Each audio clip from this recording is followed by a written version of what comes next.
यहाँ पर प्रश्न पूछा गया कि हड़प्पा सभ्यता के शवाधानों में मृतकों के साथ किस धातु के दर्पण दफनाए गए हैं।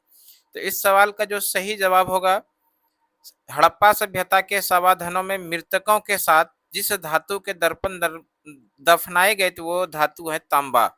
और यहाँ पर देखिए तांबा जो है ऑप्शन बी में है, तो इस प्रश्न का सही आंसर हो जाएगा option B is the right answer. Option B is the right answer. अगला प्रश्न पूछा गया कि हड़प्पा सभ्यता में लघु पात्रों को बनाने के लिए निम्नलिखित में से किस सामग्री का उपयोग किया जाता था।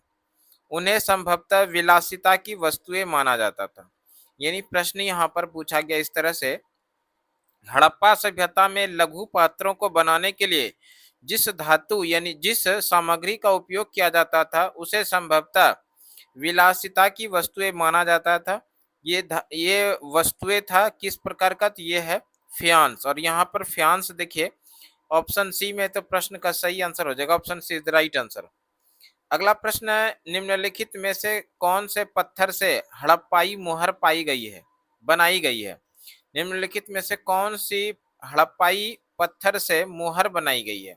यानी निम्नलिखित में से पत्थर से कौन से पत्थर से हड़प्पाई मोहर बनाई गई है। तो ये पत्थर है सेलखड़ी। ये मोहर किससे बनाई गई है, सेलखड़ी से। और यहाँ पर सेलखड़ी ऑप्शन ए में है, तो प्रश्न का सही आंसर हो जाएगा option A is the right answer. अगला प्रश्न है, निम्नलिखित में कौन सी वस्तु प्रायः हड़प्पाई मोहरों पर अंकित होती थी। प्रश्न पूछा गया कि निम्नलिखित में कौन सी वस्तु प्रायः हड़प्पाई मोहरों पर अंकित होती थी। यह है जानवरों के चित्र और चिन्ह। जानवरों के चित्र और चिन्ह ऑप्शन बी में है, तो प्रश्न का सही आंसर हो जाएगा option B is the right answer. अगला प्रश्न है, विद्वानों के अनुमान के अनुसार मोहनजोदड़ो में कुओं की कुल संख्या लगभग कितनी थी। प्रश्न पूछा गया कि विद्वानों के अनुमान के अनुसार मोहनजोदड़ो में कुओं की कुल संख्या लगभग कितनी थी। तो ये संख्या 700 थी। और ये 700 देखिए ऑप्शन सी में है, तो प्रश्न का सही आंसर हो जाएगा option C is the right answer. अगला प्रश्न, निम्नलिखित में कौन सा क्षेत्र पुरातात्विक साक्ष्यों में गणेश्वर जोधपुरा संस्कृति के नाम से जाना जाता था। यहाँ पर प्रश्न पूछा गया कि कौन सा क्षेत्र पुरातात्विक साक्ष्यों में गणेश्वर जोधपुरा संस्कृति के नाम से जाना जाता था। यह क्षेत्र है राजस्थान का खेतड़ी अंचल। और राजस्थान के खेतड़ी से ही यहाँ पर बहुत सारा तांबा प्राप्त किया गया था, ये भी ध्यान रखिएगा। तो इस तरह से इस प्रश्न का सही आंसर हो जाएगा option D is the right answer. अगला प्रश्न पूछा गया है, किस स्थल से पकी मिट्टी से बने हल्के प्रतिरूप मिले हैं। यानी प्रश्न पूछा गया है हड़प्पा सभ्यता के किस स्थल से पकी मिट्टी से बने हल्के प्रतिरूप यानी साक्ष्य मिले। तो ये स्थल कौन सा है, चेलिस्तान बनावली में। चेलिस्तान और बनावली से पक्की मिट्टी से बने हल्के प्रतिरूप मिले यानी साक्ष्य मिले हैं। यहाँ पर चेलिस्तान और बनावली ऑप्शन ए में, तो प्रश्न का सही आंसर हो जाएगा option A is the right answer. अगला प्रश्न, निम्नलिखित में से विशाल स्नानागार मोहनजोदड़ो के किस हिस्से में स्थित था। निम्नलिखित में से विशाल स्नानागार मोहनजोदड़ो के हिस्से में जो स्थित है ये दुर्ग में था। और यहाँ पर दुर्ग देखिए ऑप्शन बी में है, तो प्रश्न का सही आंसर हो जाएगा option B is the right answer. अगला प्रश्न है, हड़प्पा सभ्यता का सबसे पहले खोजा गया स्थल कौन सा है। यानी हड़प्पा सभ्यता या सिंधु घाटी सभ्यता का सबसे पहला खोजा गया जो स्थल था वो था हड़प्पा। और यहाँ पर हड़प्पा देखिए ऑप्शन डी में है, तो प्रश्न का सही आंसर हो जाएगा option D is the right answer. Harappa का खोज हुआ था 1921 में। और हड़प्पा का खोज किसने किया था, दयाराम सहनी ने हड़प्पा का खोज किया था। कब, 1921 में। हड़प्पा है कहाँ पर, तो पाकिस्तान में है, वर्तमान में पाकिस्तान में। किस नदी के किनारे है, तो नदी की बात किया जाए तो रावी नदी के किनारे है। तो इस तरह से हड़प्पा जो है ये सिंधु सभ्यता या हड़प्पा सभ्यता का खोजा गया पहला स्थल है। थोड़ा मोहनजोदड़ो के बारे में देख लीजिए। मोहनजोदड़ो का खोज होता है 1922 में। मोहनजोदड़ो का खोज किसने किया था, आर डी बनर्जी ने, राखाल दास बनर्जी के द्वारा मोहनजोदड़ो का खोज किया गया था। मोहनजोदड़ो वर्तमान समय में पाकिस्तान के सिंध प्रांत में है और मोहनजोदड़ो जो है ये सिंधु नदी के किनारे है। नदी की बात किया जाए सिंधु नदी के किनारे है। मोहनजोदड़ो सिंधु सभ्यता का सबसे बड़ा स्थल है। सिंधु सभ्यता का सबसे बड़ा स्थल, सिंधु घाटी सभ्यता का सबसे बड़ा स्थल कौन सा है? तो मोहनजोदड़ो। इसी मोहनजोदड़ो को सिंधी भाषा में कहा जाता है मृतकों का टीला। सिंधी भाषा में क्या कहा जाता है? सिंधी भाषा में कहा जाता है मृतकों का टीला। मृतकों का टीला, तो ये भी प्रश्न पूछा जाता है। बताइए सिंधु घाटी सभ्यता का किस स्थल को मृतकों का टीला के नाम से जानते हैं? तो वो मोहनजोदड़ो। और ये किस भाषा में? तो सिंधी भाषा में। अगला प्रश्न देखिए क्या है। अगला प्रश्न पूछा गया निम्नलिखित में कौन सा तत्व ओमानी, तांबे और हड़प्पाई पूरा वस्तुओं दोनों के समान रूप में पाया गया है? प्रश्न पूछा गया कि निम्न में से कौन सा तत्व ओमानी, तांबे और हड़प्पाई पूरा वस्तुओं दोनों में समान रूप से पाया गया है? ये है निकल। और यहाँ पर निकल देखिए ऑप्शन ए में है, तो प्रश्न का सही आंसर हो जाएगा option A is the right answer. अगला प्रश्न निम्नलिखित में कौन सा पुरातत्व कॉर्निलियन पत्थर की प्राप्ति का मुख्य स्रोत था? कॉर्निलियन पत्थर के प्राप्ति के लिए जो मुख्य स्थल था वो था लोथल। और लोथल ऑप्शन बी में, तो प्रश्न का सही आंसर हो जाएगा option B is the right answer. Lothal के बारे में थोड़ा समझ लीजिए। लोथल का खोज 1955 में हुआ है और इसका खोज किसने किया है? रंगनाथ राव ने। रंगनाथ राव। ये लोथल किस नदी की किनारे है? तो लोथल जो नदी की बात करें तो ये भोगवा नदी के किनारे स्थित है। किस नदी के किनारे? भोगवा नदी के किनारे। लोथल वर्तमान समय में कहां पर है? गुजरात राज्य में है। वर्तमान समय की बात करें तो लोथल कहां पर है? गुजरात में। और इस लोथल में सिंधु घाटी सभ्यता का बंदरगाह हुआ करता था। क्या? बंदरगाह। इसलिए लोथल को वित्तीय राजधानी के नाम से जानते हैं। वित्तीय राजधानी यानी सिंधु घाटी सभ्यता का वित्तीय राजधानी कौन सा है? तो वह है लोथल। लोथल का खोज कब हुआ है? लोथल का खोज हुआ है 1955 में। किसने किया? रंगनाथ राव ने। किस नदी के किनारे है? भोगवा नदी के किनारे। लोथल किस राज्य में है? तो गुजरात राज्य में। यहीं पर क्या हुआ करता था? बंदरगाह हुआ करता था। यही बंदरगाह होने के कारण वित्तीय राजधानी कहा जाता है लोथल को। अगला प्रश्न देखिए क्या। अगला प्रश्न पूछा गया निम्नलिखित में से कौन सी उपाधि मोहनजोदड़ो से मिली एक प्रसिद्ध पत्थर की मूर्ति को दी गई है? यानी पूछा गया यहाँ सवाल कि कौन सी उपाधि मोहनजोदड़ो से मिली एक प्रसिद्ध पत्थर की मूर्ति को दी गई है? तो यह है पुरोहित राजा। और यहाँ पर देखिए पुरोहित राजा जो है ऑप्शन बी में है, तो प्रश्न का सही आंसर हो जाएगा option B is the right answer. अगला प्रश्न पूछा गया निम्नलिखित में कौन सा स्रोत अलेक्जेंडर कर्निघन के पुरातात्विक अन्वेषणों का मुख्य मार्गदर्शक था?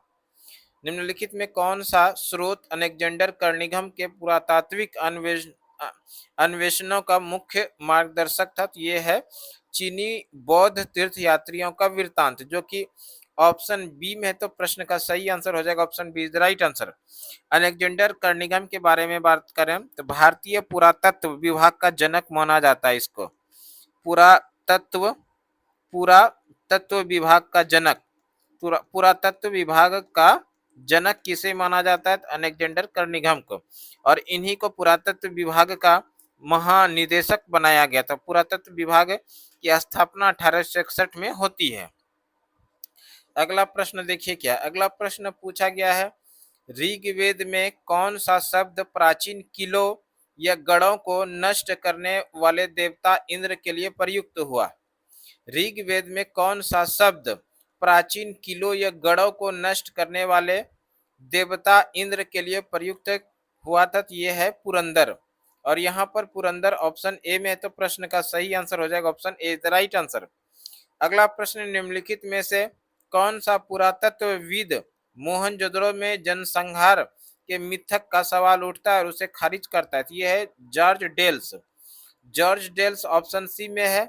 प्रश्न का सही आंसर हो जाएगा option C the right answer. अगला प्रश्न है भारतीय पुरातात्विक सर्वेक्षण का पहला डायरेक्टर जनरल कौन थे, यानी कौन था? भारतीय पुरातात्विक सर्वेक्षण का पहला डायरेक्टर जनरल जो था वो था अलेक्जेंडर कर्निघम, और यहाँ पर अलेक्जेंडर कर्निघम ऑप्शन डी में है, तो प्रश्न का सही आंसर हो जाएगा option D is the right answer. अगला प्रश्न है, निम्नलिखित में से कौन सी पूरा वस्तु एक विशिष्ट हड़प्पाई पात्र थी जिस पर काली मिट्टी की मोटी परत चढ़ी होती थी और यह ओमान से प्राप्त हुई है? यह है मर्तबान, जिसको जार कहा जाता था। मर्तबान यानी जार।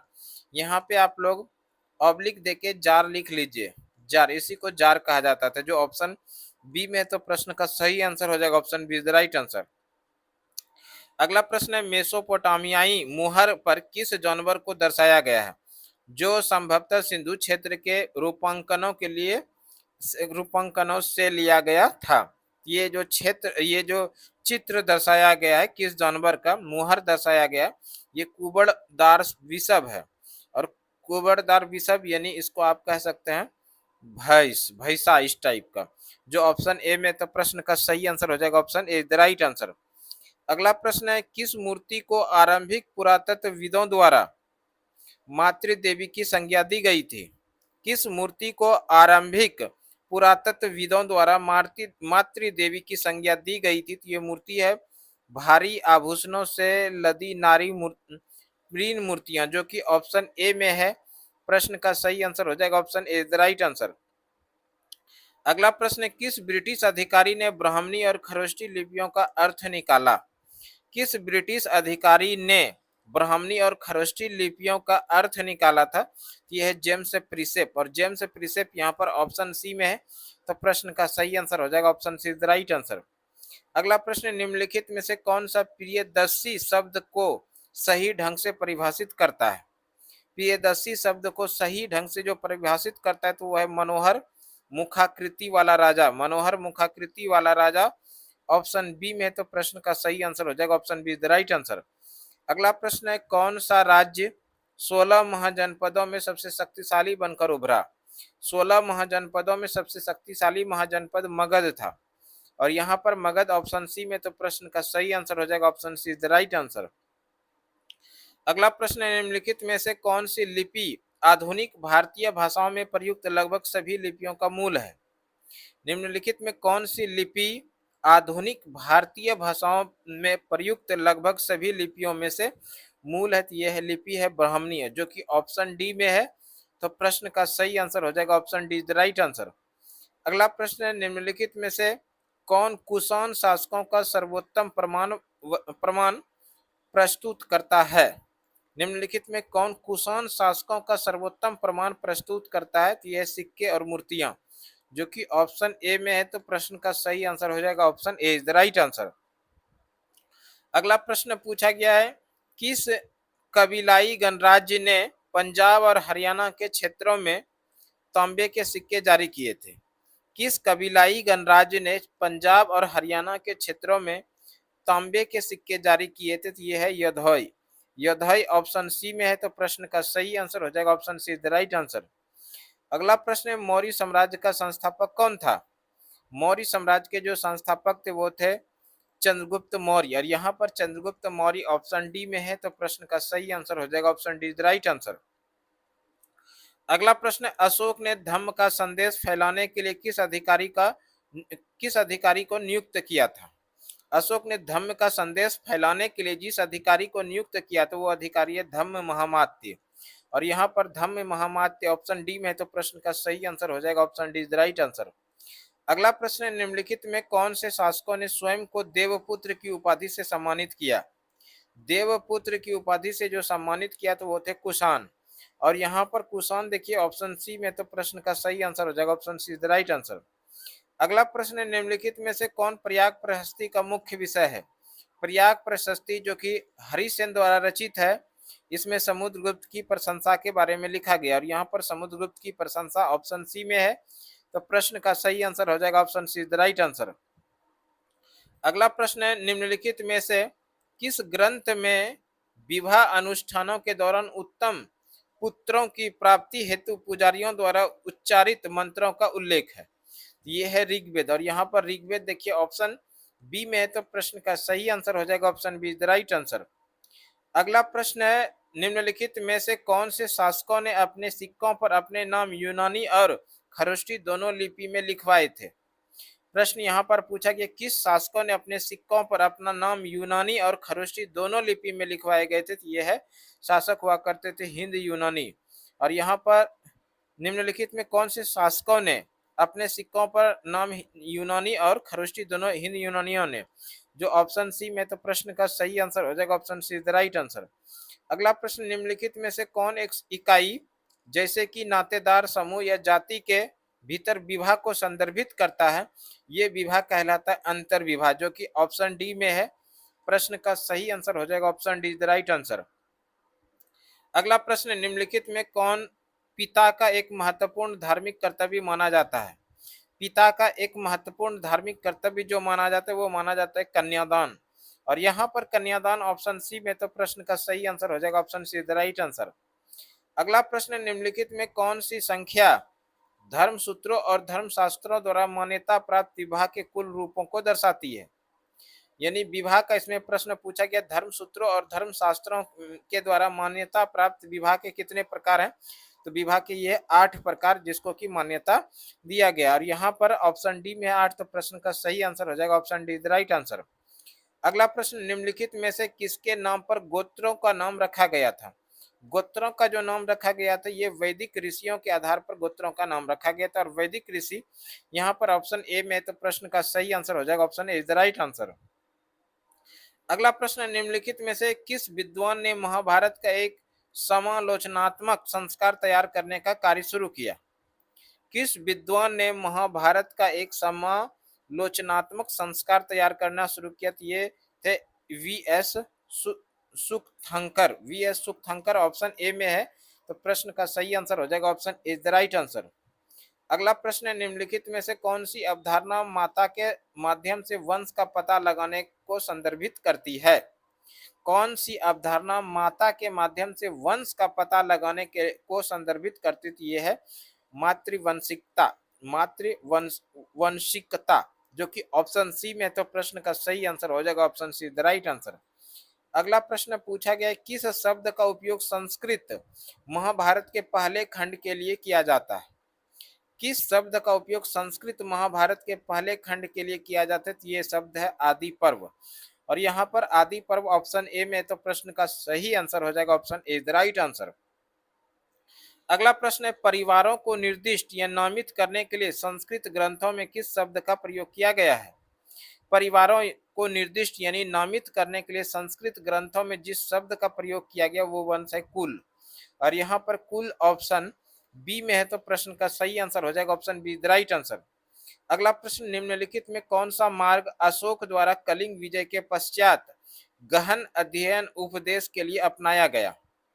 कौन सा मार्ग अशोक द्वारा कलिंग विजय के पश्चात गहन अध्ययन और उपदेश के लिए अपनाया गया? तो यह है धम्म। और यहाँ पर धम्म ऑप्शन ए में, तो प्रश्न का सही आंसर हो जाएगा option A the right answer. अगला प्रश्न है, बौद्ध ग्रंथ मध्यम निकाय किस भाषा में लिखी गई है? बौद्ध ग्रंथ मध्यम निकाय ये जो लिखी गई है ये पाली भाषा में। और यहाँ पर पाली देखिए ऑप्शन ए में, तो प्रश्न का सही आंसर हो जाएगा option A the right answer.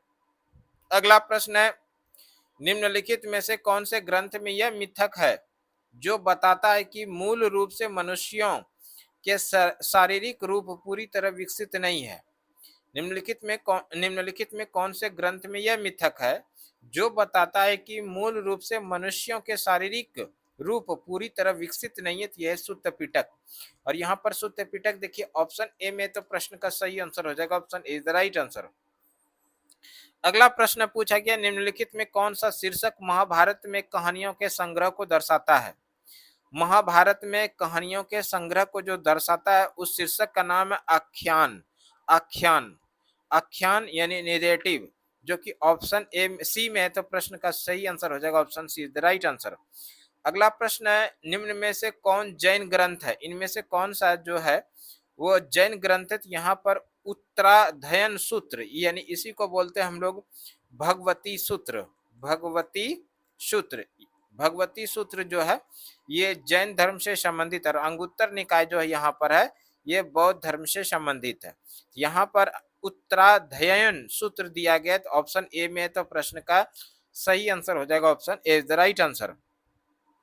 अगला प्रश्न, निम्नलिखित में से कौन सा ग्रंथ पुरुष सूक्त को समाहित करता है जो आदिम पुरुष के बलिदान का वर्णन करता है। यहाँ पर प्रश्न पूछा गया कौन सा ग्रंथ है जो पुरुष सूक्त को समाहित करता है जो आदिम पुरुष के बलिदान का वर्णन करता है। तो वो सूक्त जो है ऋग्वेद है। यहाँ पर ऋग्वेद ऑप्शन सी में, तो प्रश्न का सही आंसर हो जाएगा option C the right answer.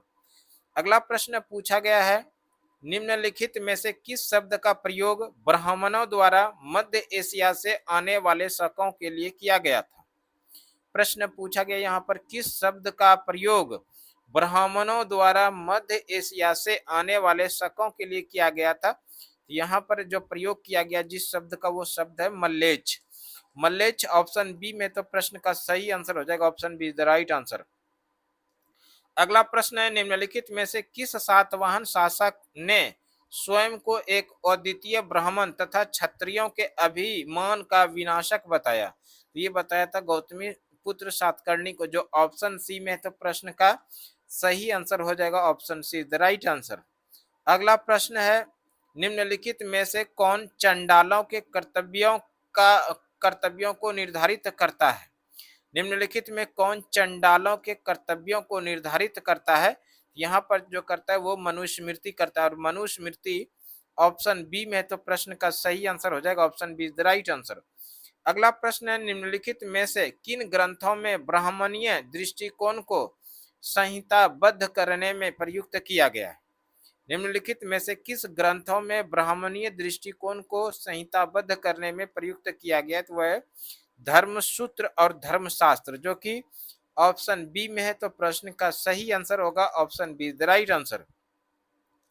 अगला प्रश्न पूछा गया, निम्नलिखित में कौन मौर्य सेना में हाथियों के संचालन का काम देखती थी।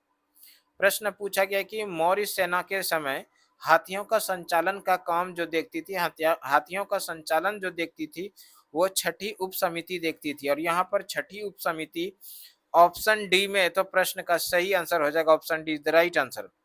अगला प्रश्न है, निम्नलिखित में से कौन वह लिपि थी जिसका प्रयोग उत्तर पश्चिमी अफगानिस्तान में अशोक के अभिलेखों में किया गया था। तो वो है खरोष्ठी लिपि, और यहाँ पर खरोष्ठी लिपि यानी खरोष्ठी ऑप्शन सी में है। तो प्रश्न का सही आंसर हो जाएगा option C the right answer. अगला प्रश्न पूछा गया, निम्नलिखित में कौन सा शब्द सिक्कों, उन पर पाए जाने वाले चित्रों, लिपि और धातुओं के अध्ययन के लिए प्रयुक्त होता था। ये प्रयुक्त जो होता था मुद्रा शास्त्र, जो कि ऑप्शन बी में है। तो प्रश्न का सही आंसर हो जाएगा option be the right answer. अगला प्रश्न, निम्नलिखित में से कौन सी भाषा प्राचीनतम अभिलेखों में वास्तविक रूप में उपयोग की गई थी, जबकि विद्वानों ने आरंभ में इसके संस्कृत होने का अनुमान लगाया। ये जो था, ये अभिलेख था प्राचीनतम अभिलेख जो प्राकृत था, जो कि ऑप्शन बी में है। तो प्रश्न का सही आंसर हो जाएगा option be the right answer. अगला प्रश्न है, निम्नलिखित में से कौन सी उपाधि अशोक द्वारा अपने अभिलेखों में प्रयुक्त की गई है जिसका अर्थ है देवताओं का प्रिय। यहाँ पर अशोक के लिए जो शब्द का प्रयोग किया था जिसका नाम होता है देवताओं के प्रिय, वो देव नाम प्रिय था, जो कि ऑप्शन बी में है। तो प्रश्न का सही आंसर हो जाएगा option B is the right answer. अगला प्रश्न यहाँ पर पूछा गया है, निम्नलिखित में कौन सा शब्द लोगों के समाचार राजा तक पहुंचाने वाले संवाददाताओं के लिए अशोक के आदेशों में प्रयुक्त किया गया है, उसे कहते हैं प्रतिवेदक, जो कि ऑप्शन ए में है। तो प्रश्न का सही आंसर हो जाएगा option A is the right answer. अगला प्रश्न पूछा गया, निम्नलिखित में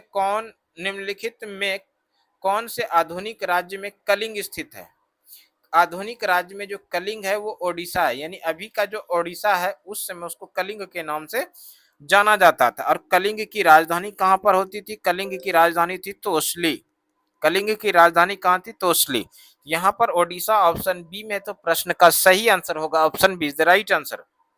अगला प्रश्न है, निम्नलिखित में कौन अभिलेखों से प्राप्त ऐतिहासिक साक्ष्य की एक तकनीकी सीमा को दर्शाता है। यहाँ पर जो तकनीकी सीमा को जो दर्शाता अक्षरों को हल्के ढंग से उत्कीर्ण किया जाना, जो कि ऑप्शन ए में तो प्रश्न का सही आंसर होगा, option A is the right answer.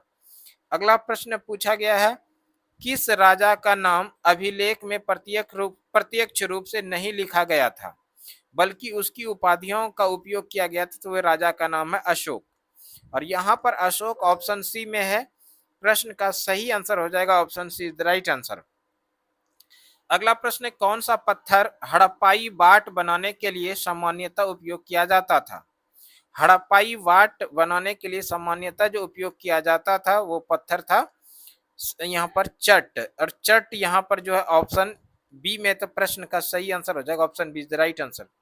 अगला प्रश्न है, मेरठ के हस्तिनापुर नामक गांव में पुरातत्वविद ने खुदाई की थी, यानी कि हस्तिनापुर की जो खुदाई की थी वो की थी वीवी लाल ने, और यहाँ पर वीवी लाल ऑप्शन ए में, तो प्रश्न का सही आंसर हो जाएगा option A is the right answer.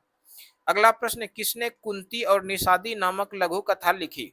Kunti और निषादी नामक लघु कथा जो लिखी थी वो महाश्वेता देवी ने, और यहाँ पर महाश्वेता देवी ऑप्शन सी में है, तो प्रश्न का सही आंसर हो जाएगा option C the right answer.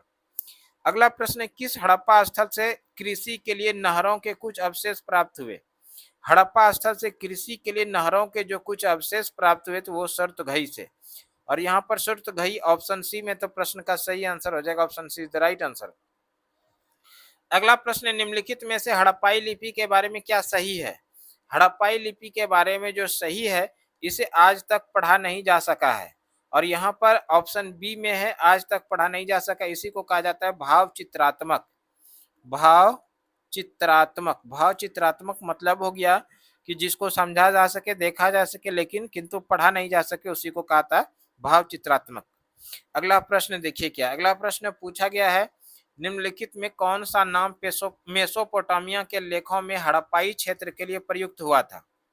कौन सा नाम मेसोपोटामिया के लेखों में हड़प्पाई क्षेत्रों के लिए प्रयुक्त हुआ? तो ये क्षेत्र मेलुहा, मेलुहा ऑप्शन डी में, तो प्रश्न का सही आंसर हो जाएगा option D is the right answer. अगला प्रश्न है, वजी संघ में किस प्रकार की शासन व्यवस्था थी? वजी संघ में शासन व्यवस्था गण या संघ था, जिसको समूह शासन कहा जाता है, जो कि ऑप्शन बी में, तो प्रश्न का सही आंसर हो जाएगा option B is the right answer.